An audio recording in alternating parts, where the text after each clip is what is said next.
Hello বন্ধুরা, কেমন আছেন? আশা করছি সকলে খুবই ভালো আছেন। বন্ধুরা, ডাব্লিউবিপি কনস্টেবল রিক্রুটমেন্ট 2024 রাজ্যে পুলিশে 10,000 কনস্টেবল নিয়োগ মাধ্যমিক পাশে আবেদন শুরু হলো।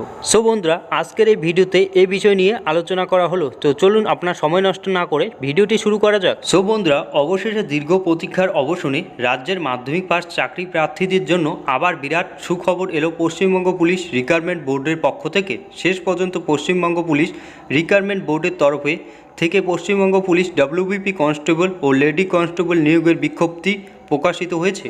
যে কোনো ভারতীয় নাগরিক অর্থাৎ পশ্চিমবঙ্গের যে কোনো জেলার চাকরি প্রার্থীরা এখনও আবেদন জানাতে পারবেন। পুরুষ এবং মহিলা উভয়ই প্রার্থীদের জন্য এখানে শূন্যপদ বরাদ্দ করা হয়েছে। আবেদন এবং পরীক্ষা সংক্রান্ত সমস্ত তথ্য উল্লেখ করা হলো আজকের এই প্রতিবেদনে। পদের নাম হচ্ছে কনস্টেবল এবং লেডি কনস্টেবল। মোট শূন্যপদ 10,255টি, তার মধ্যে পুরুষ 7,228টি এবং মহিলা 3,027টি। শিক্ষাগত যোগ্যতা: আবেদন ইচ্ছুক চাকরি প্রার্থীদের যে কোনো স্বীকৃতি বোর্ডের বিদ্যালয় থেকে ন্যূনতম মাধ্যমিক পাস থাকতে হবে। উল্লেখ্য, আবেদনকারীর অবশ্যই ভারতীয় নাগরিক হতে হবে। বাংলা ভাষা পড়তে, লিখতে এবং বলতে জানতে হবে। দার্জিলিং এবং কালিম্পং জেলার আবেদনকারীর ক্ষেত্রে বাংলা ভাষা পড়তে, লিখতে ও বলতে না জানলেও আবেদন করা যাবে। বয়স সীমা: 1 জানুয়ারি থেকে 2024 তারিখ অনুযায়ী আবেদনকারীর বয়স ন্যূনতম 18 বছর থেকে সর্বোচ্চ 30 বছরের মধ্যে হতে হবে। সংরক্ষিত শ্রেণীর চাকরি প্রার্থীদের সরকারি নিয়ম অনুযায়ী বয়সের ছাড় দেওয়া হবে।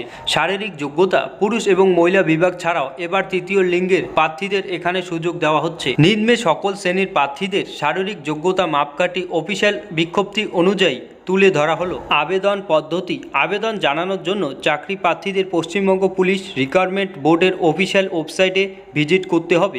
এরপর নির্দেশ অনুযায়ী অনলাইন আবেদন পূরণ করে নিজেদের আবেদন নথিভুক্ত করতে হবে। রেজিস্ট্রেশন করার পর লগ ইন করতে হবে। অনলাইন আবেদনপত্রের সমস্ত তথ্য সঠিকভাবে পূরণ করতে হবে। সমস্ত তথ্য সঠিকভাবে পূরণ করার পর প্রয়োজনীয় নথিপত্রগুলি স্ক্যান করে আপলোড করতে হবে। নথিপত্র আপলোড করার পর আবেদন ফি জমা করে আবেদন নথিভুক্ত করতে হবে।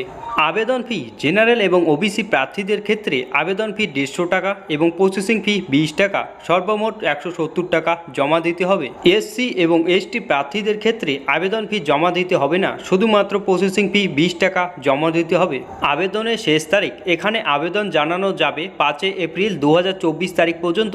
আবেদন সংশোধন করা যাবে 14 এপ্রিল 2024 তারিখ পর্যন্ত। সো বন্ধুরা, এরকম কর্মসংস্থান আপডেট পেতে আমাদের চ্যানেলটি সাবস্ক্রাইব করতে ভুলবেন না। দেখা হচ্ছে পরে একটি ইন্টারেস্টিং ভিডিওর সাথে।